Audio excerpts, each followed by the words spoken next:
Os irmãos me desculpem, mas os irmãos sabem que eu estava ruim de garganta. Estou melhorando, não 100%, mas estou melhor do que estava antes. Então, graças a Deus por isso. Também graças a Deus que deu sabedoria para os médicos fazerem remédio, que o remedinho também ajuda muito nessas horas. Irmãos, nessa noite, o Theo ele me perguntou assim: Pedro, o que você vai falar hoje à noite? Eu falei, presta atenção no começo da mensagem que eu vou resumir bem o que a gente vai falar nessa noite. Então, nessa noite, eu queria refletir com os irmãos a respeito de 3 perguntas muito simples e que muitas vezes ela vem à minha mente e já estava pensando nelas faz um bom tempo. A primeira pergunta é: por que estamos aqui? A segunda pergunta é: quem é a prioridade quando nós estamos aqui? E a terceira pergunta é: de quem é o culto aqui?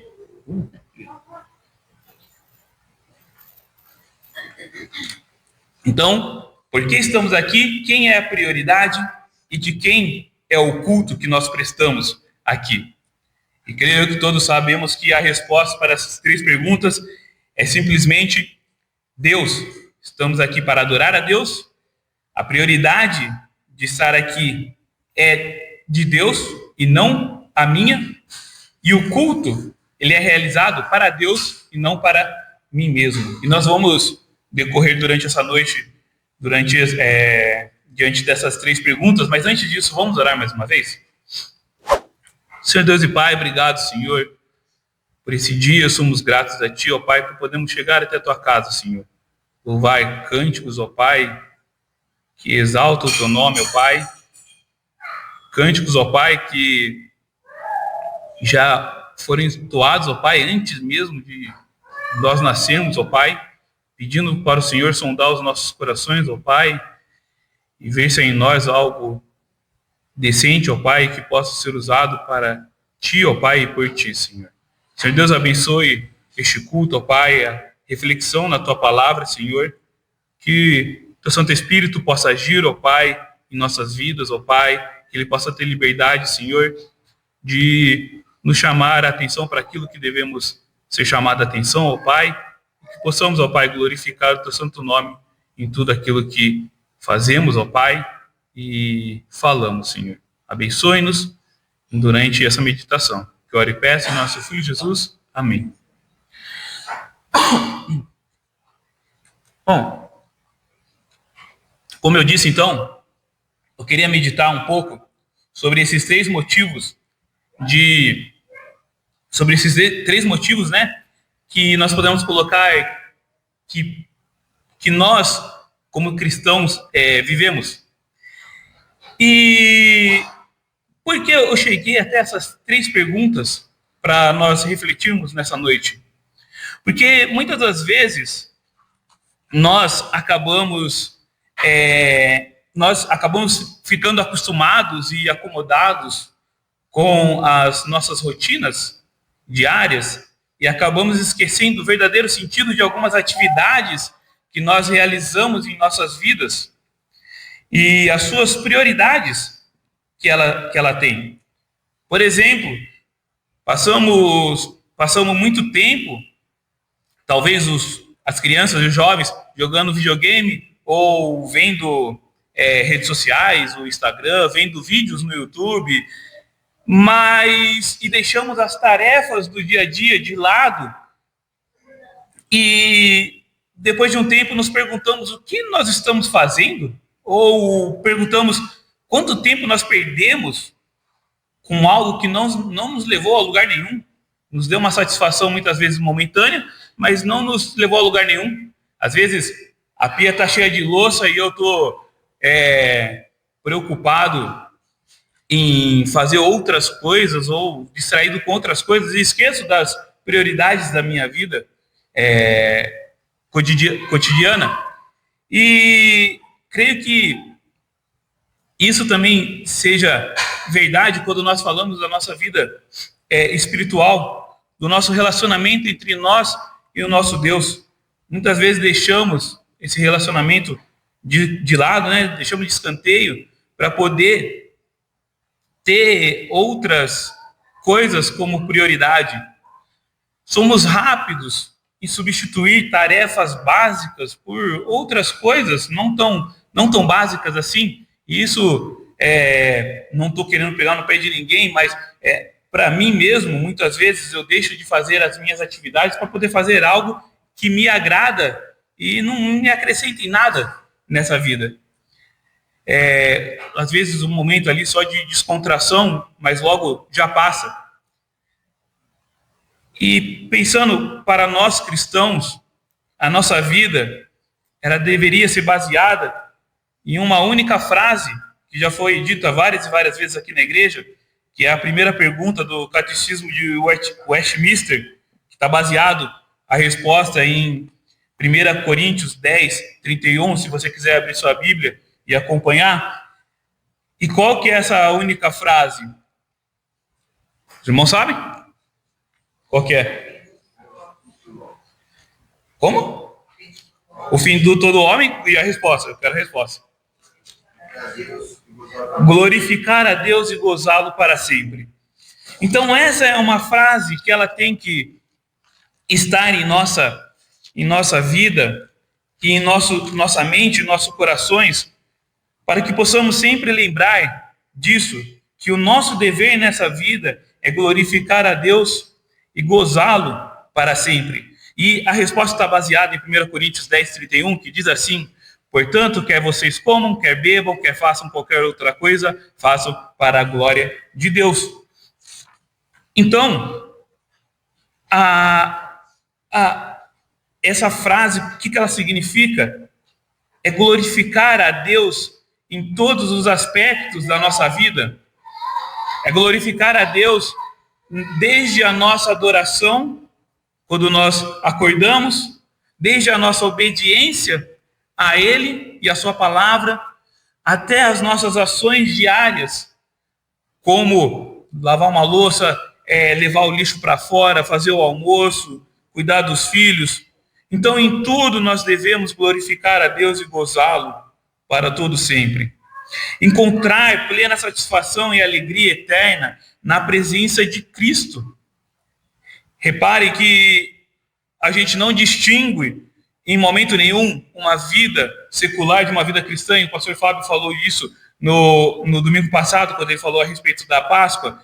Ele disse que não existe uma vida com Cristo e uma vida sem Cristo para o crente, tá? Para o crente. Quando a pessoa ela se converte, ela se torna uma nova criatura, logo toda a vida dela é uma vida com Cristo. É uma vida 100% cristocêntrica, que Cristo é o centro da sua vida. Eu não estou dizendo que é uma vida 100% correta ou inerrável, que não há erro nenhum. Eu gosto de brincar com a Tata, que eu falo para ela que a única pessoa inerrável que ela vai conhecer na vida sou eu. Eu nunca erro, eu sempre tenho razão nas coisas que eu faço. Mas é só brincadeira mesmo, porque nós erramos, nós cometemos falhas, nós cometemos obras que muitas vezes envergonham o nome de Jesus Cristo. Eu estou dizendo que quando nós tornamos nova criatura, a nossa vida é 100% cristã e não mais 100% só do mundo. É uma vida é uma vida vivida para Cristo.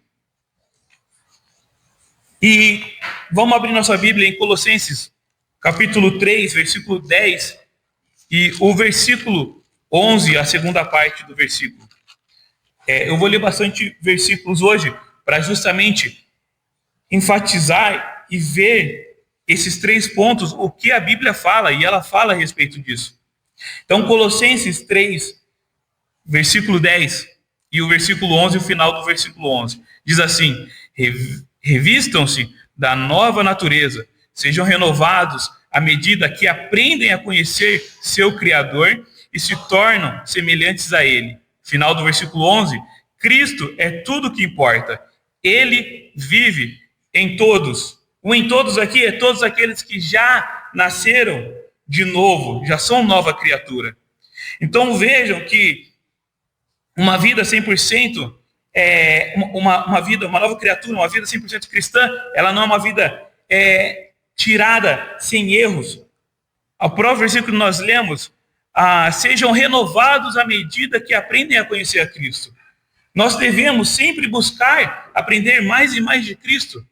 Nós nunca, nesse mundo, vamos ter a compreensão completa a respeito da natureza de Cristo, mas, segundo a sua palavra, nós vamos lendo e aprendendo, e isso vai nos renovando e vai nos fazendo conhecer mais sobre o nosso Criador e nos tornando semelhante a Ele. Então, marquem isso, irmãos.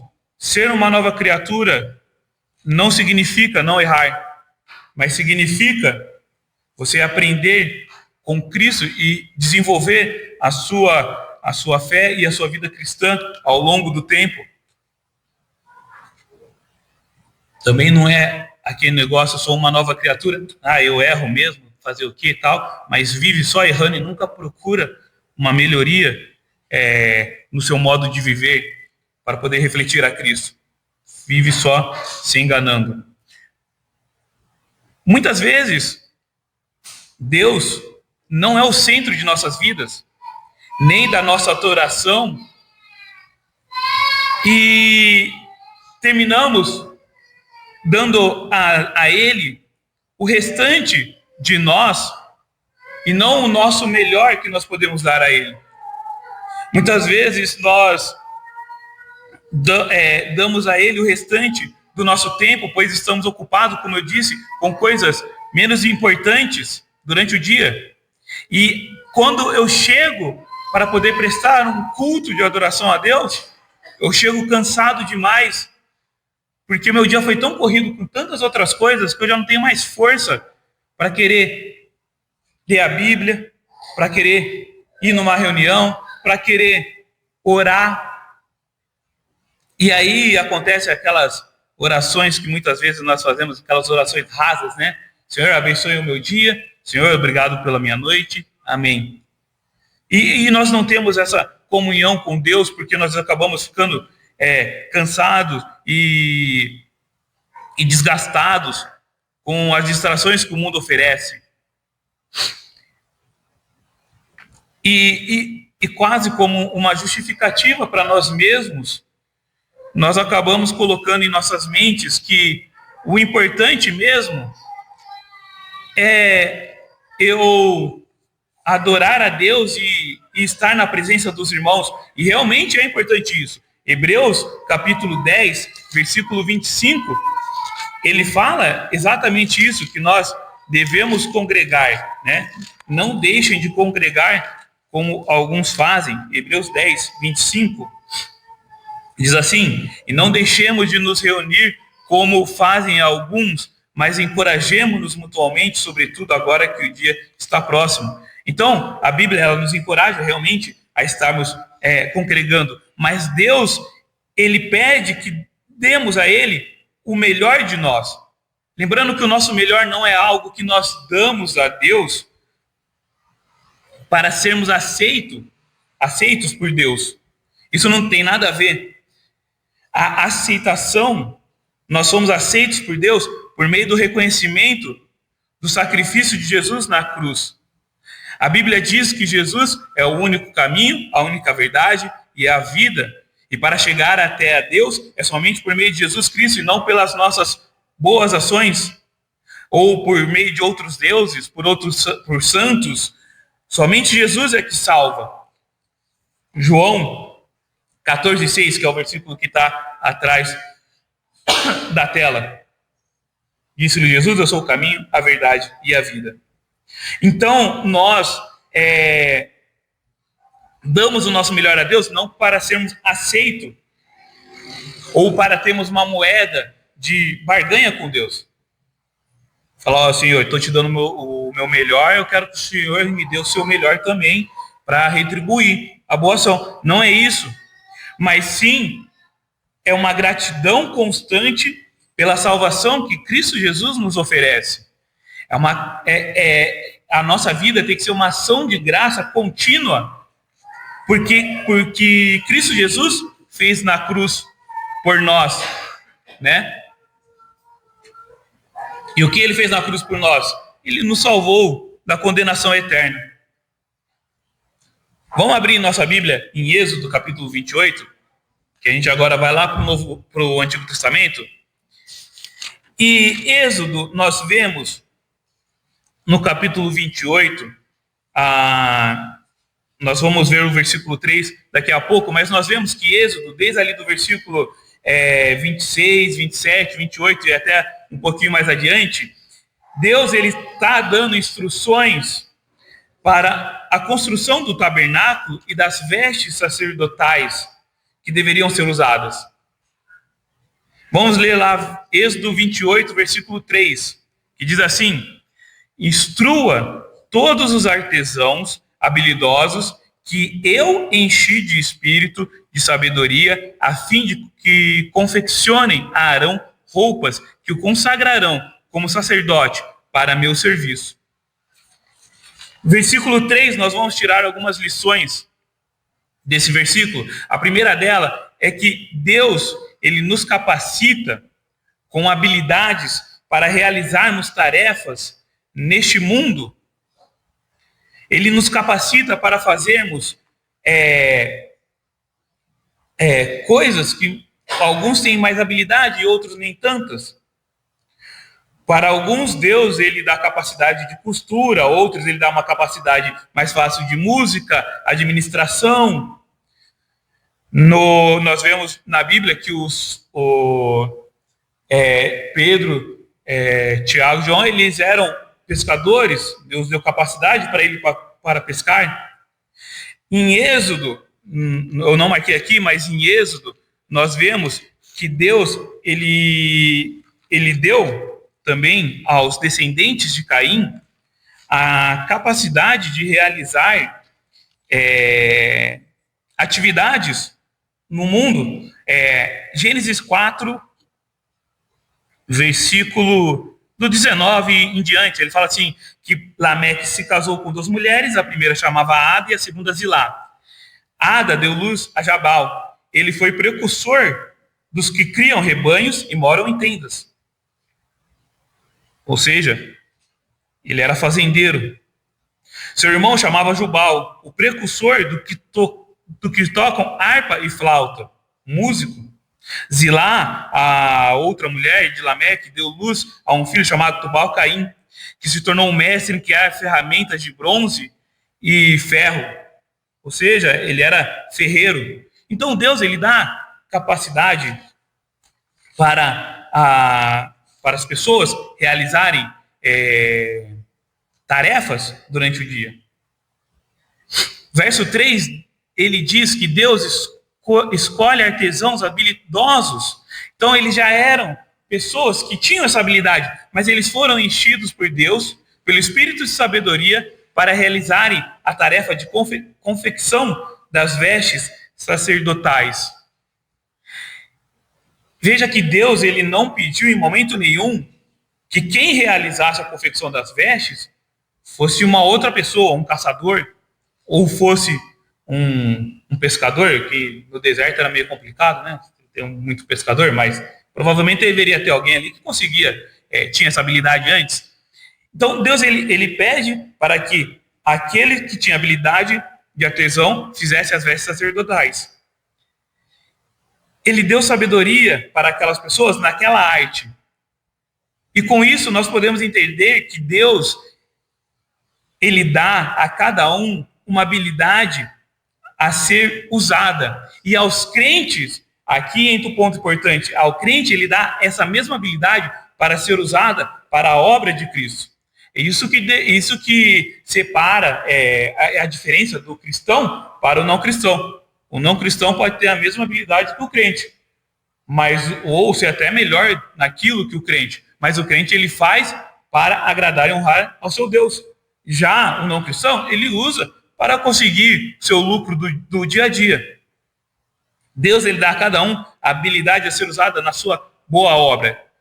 E ele também capacita aqueles que não são capacitados para atuar na sua obra. Vamos ler 2 versículos Êxodo 31, 1, umas 3 folhas aí para frente, que diz assim, do 1 ao 6, tá?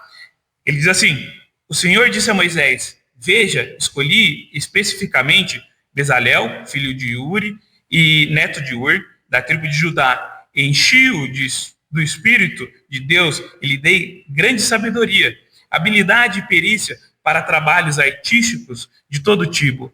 Ele é exímio artesão, perito no trabalho com ouro, prata e bronze. Tem aptidão para gravar e encravar pedras preciosas e entalhar madeira. É mestre em todo o trabalho artístico. Para ajudá-lo, designei pessoalmente Aholiabe, filho de Aizamaque, da tribo de Dan. Além disso, conferi habilidade especial a todos os artesãos de talento que façam tudo que lhe ordenei. E 2 Coríntios 3, 5 e 6, Paulo vai estar falando que Deus capacita aqueles que não... que Deus acaba capacitando. 2 Coríntios 3, 5 e 6. Não exagero quando digo que o homem que causou tantos problemas... 3, 5 e 6, não 2. 5 e 6. Não que os consideremos capazes de fazer qualquer coisa por conta própria. Nossa capacitação vem de Deus. Ele nos capacitou para sermos ministros da nova aliança, não da lei escrita, mas do Espírito. A lei escrita termina em morte, mas o Espírito dá vida. Então, as habilidades que são dadas, que são adquiridas, o cristão ele acaba usando elas para honrar e glorificar o nome de Cristo. Deus, ele quer sempre que nós entreguemos a ele o nosso melhor. Ele não nos capacitou para simplesmente nós nos sobrecarregarmos com aquela atividade no nosso dia a dia, para ganharmos muito dinheiro e termos uma paz financeira. Não foi para isso que ele nos deu as habilidades. Sim, nós usamos essas habilidades para podermos conseguir nos sustentar. Sim, nós usamos essa habilidade para poder ganhar dinheiro e o nosso sustento, mas além disso, ele nos deu a habilidade e quando nós viramos uma nova criatura, essas habilidades não são mais para mim mesmo, mas elas são para Deus. E ele vai usar de acordo com aquilo que ele tem preparado. Então, essas habilidades elas não devem sobrecarregar o nosso dia a dia, para que no final, quando eu precisar entregar a Deus aquilo que eu tenho de melhor, eu entregue a Ele algo mal feito ou feito de modo relaxado. E se nós pararmos para pensar, nós não estamos dando a Deus, mas nós estamos devolvendo a Deus aquilo que Ele tem nos dado, aquilo que Ele tem nos capacitado.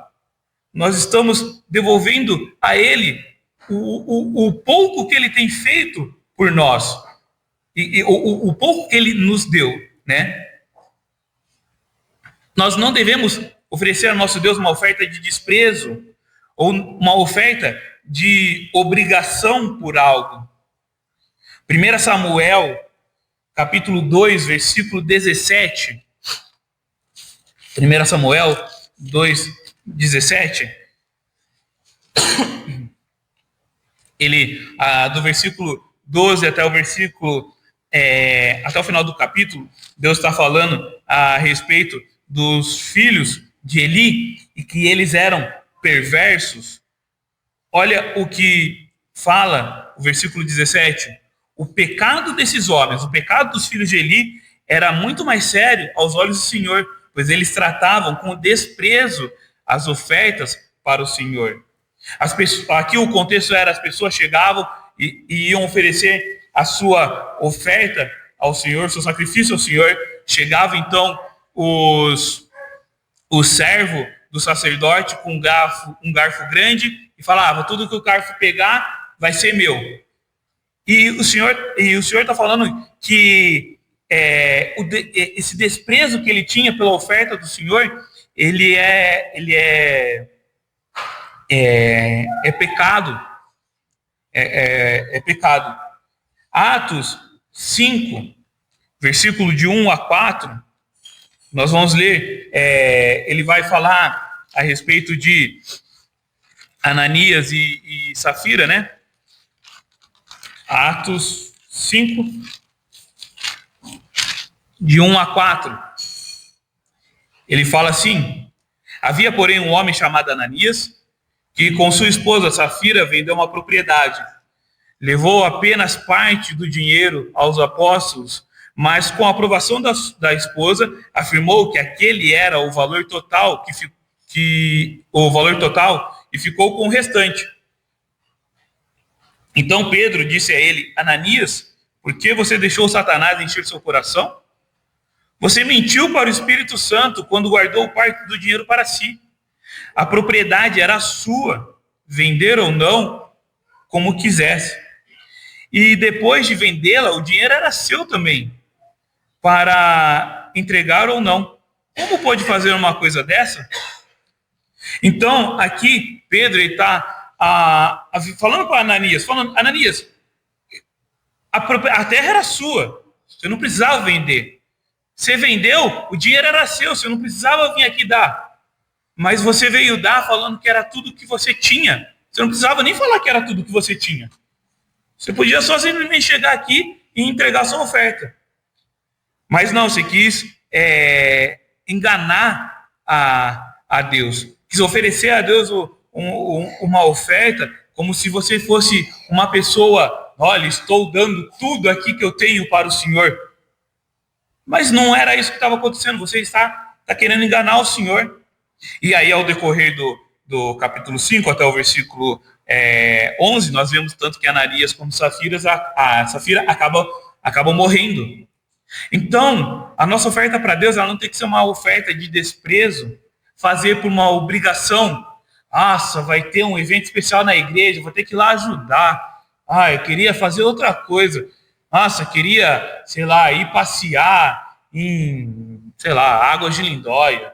Ou queria estar sair com meus amigos. Se você quiser fazer, vá lá e faz.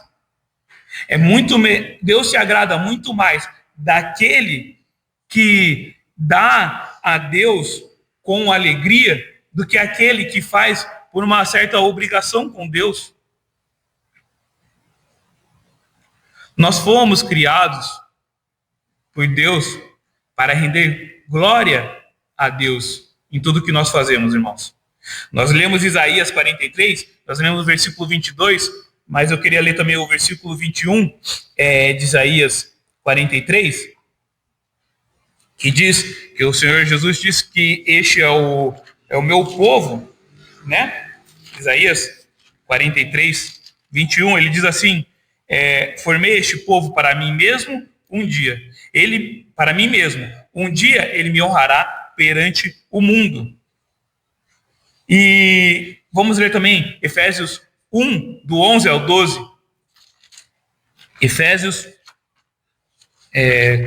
capítulo 1, versículo 11 e 12.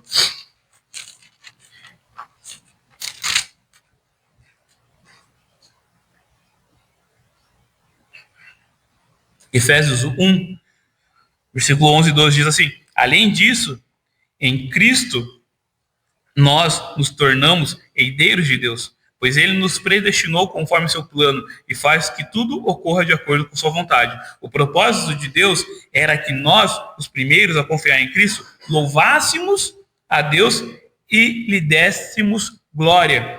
Então, se nós juntarmos Isaías 43, 21 com Efésios 1, 11 e 12, nós vemos que nós fomos povo escolhido por Deus para honrar e glorificar a Ele.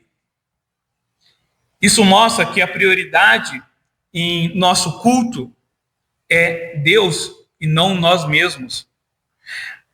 Quando nós nos reunimos para meditar na palavra de Deus, para orar nas quintas-feiras, ou quando nós nos reunimos em alguma reunião especial na casa dos irmãos, nós estamos nos reunindo para adorar e glorificar a Deus.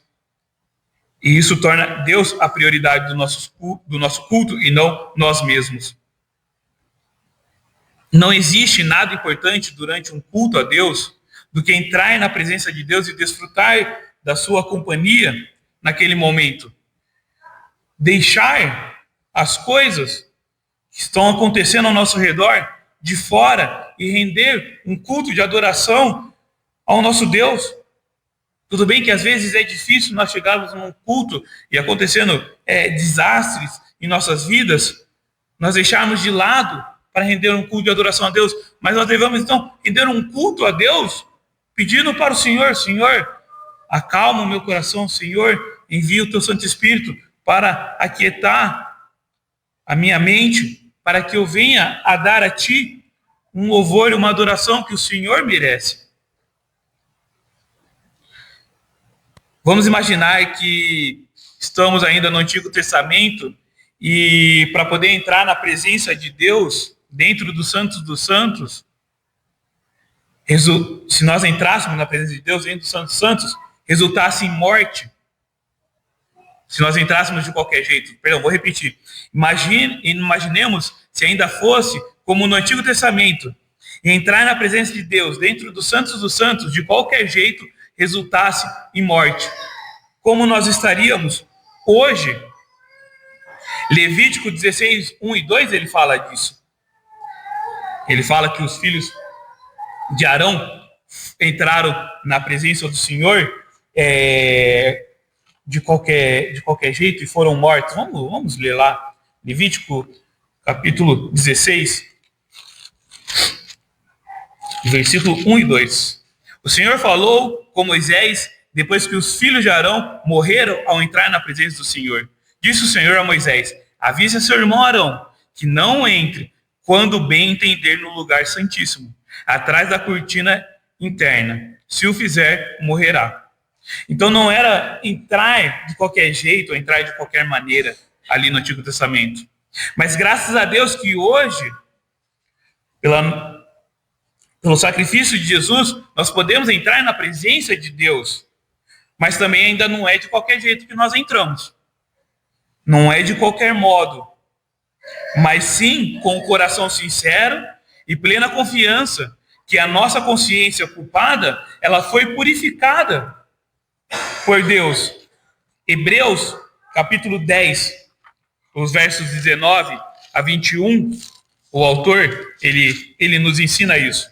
Hebreus 10, 19 a 22. Diz assim: portanto, irmãos, por causa do sangue de Jesus, podemos entrar com toda a confiança no lugar santíssimo. Por sua morte, Jesus abriu um caminho novo e vivo através da cortina que leva ao lugar santíssimo. E uma vez que temos um sumo sacerdote que governa sobre a casa de Deus, entremos com o coração sincero e plena confiança, pois nossa consciência culpada foi purificada e nosso corpo lavado com água pura. Então nós entramos na presença de Deus, mas também nós não entramos de qualquer jeito. Nós não entramos simplesmente de qualquer maneira. Por exemplo, eu vou dar um exemplo bem absurdo. Fui lá, matei uma pessoa e depois nem me arrependi nem nada, não aconteceu nada. Chego no domingo, no culto, começo a adorar a Deus, começo a dar minha oferta, faço tudo tal. Não, nós devemos entrar com o coração sincero e plena confiança que nossa consciência culpada foi purificada. Ou seja, essa consciência culpada é a consciência que tudo aquilo que nós fazemos de errado, tudo aquilo que Satanás nos acusa dos nossos pecados, já foi perdoado por Cristo Jesus na cruz do Calvário. E não as nossas obras, as nossas ações. Um tempo atrás eu estava assistindo uma pregação do irmão Paul Washer. Ele estava dando um estudo para Fiel, né? Era o seminário da Fiel que estava acontecendo, ele estava dando um estudo. E ele disse a respeito da salvação em Cristo Jesus. Ele fala assim, eu até entendo o espírita, o macumbeiro, o muçulmano, o judeu, acharem que vão para o céu, porque eles acham que eles vão para o céu por fazer algo bom nesse mundo, e Deus vai recompensar ele. Mas se eu pergunto para o cristão se ele vai para o céu, ele fala que ele vai. Se eu pergunto por que ele vai para o céu, ele fala porque eu sou pecador, sou filho de mãe pecador e pai pecador, tudo que eu faço é errado, mas Cristo Jesus, ele lavou os meus pecados na cruz, e por isso que eu vou para o céu, não por aquilo que eu faço. Então, quando nós entramos na presença de Deus, nós temos que ter a confiança e a consciência que toda a nossa culpa ela foi purificada por Deus. E nós devemos, se pecamos, como fala João, declarar diante de Deus os nossos pecados. Hebreus 13, capítulo 15, versículo 15, um pouco mais para frente aí, do último versículo que nós lemos, ele diz: assim, por meio de Jesus, ofereçam um sacrifício constante de louvor a Deus, o fruto dos lábios que proclamam seu nome. Ele está falando que nós devemos oferecer a Deus um louvor constante. Salmo 145, versículo 3, nós já estamos terminando. Salmo 45, verso 3. Grande é o Senhor, Ele é digno de todo louvor. Ele é digno de muito louvor. É impossível medir a sua grandeza. 145, 3. Isso. Deus, Ele é digno de todo louvor. É por esses motivos que nós cantamos hinos e cânticos com alegria ao nosso Deus. É por esse motivo que quando nós estamos em casa, ou nos cultos, ou estamos no trabalho, nós falamos de Cristo e do seu amor por onde nós estivermos. Porque nós estamos contentes por tudo aquilo que Deus fez e realizou na nossa vida, por tudo aquilo que Ele é, que Ele é digno de todo louvor. Nós louvamos e engrandecemos a Deus, mais uma vez, por não estarmos condenados ao inferno. E nós queremos espalhar isso por onde quer que nós passamos, por mais que as pessoas ignorem essa mensagem, mas nós continuamos falando, porque isso nos alegra o coração. Por fim, nosso Deus, ele não é um Deus de bagunça. 1 Coríntios 14, 33, ele afirma isso. Ele fala que Deus, ele é um Deus de decência e um Deus de ordem. Por isso que lá em Êxodo, e no Antigo Testamento, e até no Novo Testamento, nós vemos tantas regras passadas para a construção do templo, para a confecção das roupas, a construção da Arca da Aliança, a construção da Arca de Noé. Deus, Ele quer as coisas com ordem. Ele quer as coisas que são feitas para Ele com ordem, não feitas de qualquer jeito. Por isso que Ele dá tanta instrução a ser seguida. E veja que Deus, Ele dá instruções a serem seguidas, e não são instruções difíceis, mas Ele quer que seja feito do modo dele, não do nosso jeito, não de qualquer jeito. João 2, 13 a 24, o autor está registrando ali que Jesus ele está bravo com os comerciantes dentro do templo, porque eles estão profanando o templo, que era um lugar de adoração, e não um lugar para outras coisas. Um lugar que foi edificado para adorar e bendizer o nome de Deus, e não para realizar outras tarefas. Pensando em João 2, nesse relato, nós podemos nos perguntar o que nós temos feito com o templo do Senhor. Não só o templo físico, tá? Mas o templo, o nosso corpo, como diz 1 Coríntios 6,19, que fala que o nosso corpo é templo do Espírito Santo. O que nós estamos fazendo com o templo do Senhor? Será que estamos usando o nosso ser? Estamos usando tudo aquilo que nós somos para adorar e engrandecer ao nosso Deus? Ou será que nós estamos vivendo uma vida relaxadamente diante do nosso Senhor? Uma outra pergunta que também creio que podemos fazer diante do Senhor Senhor, eu tenho te dado o meu tudo aquilo que eu posso dar, tudo aquilo que eu posso oferecer a Ti, eu realmente estou dando ao Senhor? Será que o Senhor tem olhado para as coisas que eu tenho feito em Teu nome e tem falado que realmente estou fazendo para Teu nome? Ou será que vai ser igual a gente lê lá em Mateus, que falam que chegou para o Senhor e falou: Senhor, nós realizamos milagres e tudo mais, e o Senhor fala: nunca os conheci. Que nós possamos sempre lembrar que vivemos por Deus e para Deus. Romanos 14, 8, ele vai falar exatamente isso, que nós vivemos para honrar e adorar e agradar ao nosso Deus. Romanos 14, verso 8. Se vivemos, é para honrar o Senhor. Se morremos, é para honrar o Senhor também. Portanto, quer vivamos, quer morramos, pertencemos ao Senhor. Não pertencemos a nós mesmos, mas sim a Cristo. Nossos atos, eles são feitos para honrar e adorar a Deus. O culto que oferecemos é para Ele e não para nós mesmos.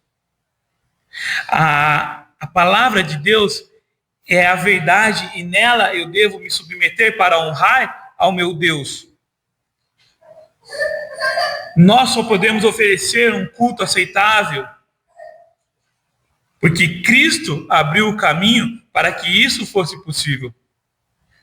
Sem o principal, que é Cristo em nossas vidas, nossos esforços humanos de nada valem.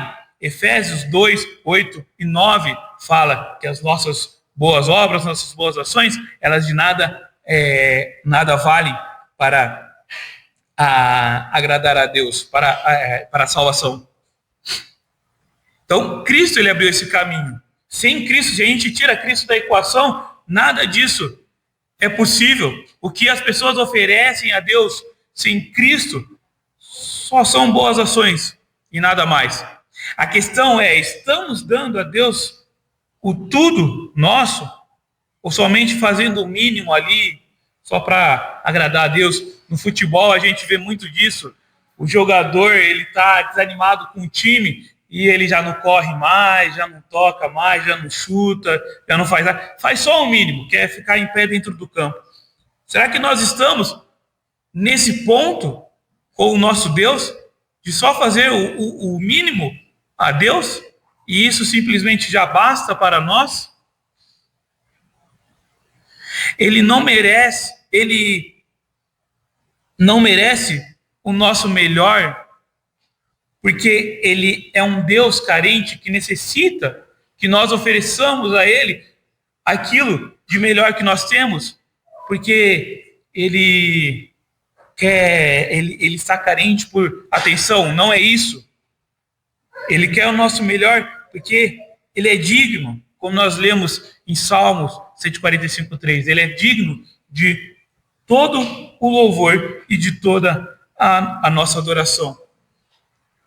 Irmãos, que nós possamos sempre lembrar da resposta dessas 3 perguntas. Por que estamos aqui? Para adorar a Deus. Quem é a prioridade de nós estarmos aqui? É Deus e não nós mesmos. De quem pertence ao culto que nós levantamos? Ele pertence a Deus e não a nós mesmos. Que nós possamos lembrar e refletir que nós somos instrumentos usados por Deus. Se nós tiramos Deus da equação, nada vale. Vamos pegar ali de exemplo o fruto do Espírito. Os irmãos acham realmente que se fosse por nossas próprias forças, se fosse por nosso próprio querer, nós realizaríamos alguma coisa ali do fruto do Espírito? Nós não conseguiríamos realizar nada. É Deus quem nos habilita a realizarmos isso. Então, todo aquele que diz ser filho de Deus, todo aquele que diz aceita Cristo como seu Salvador, deve entender que tudo aquilo que nós oferecemos, tudo aquilo que nós fazemos, é para honrar e glorificar a Deus, e nada além disso. Amém?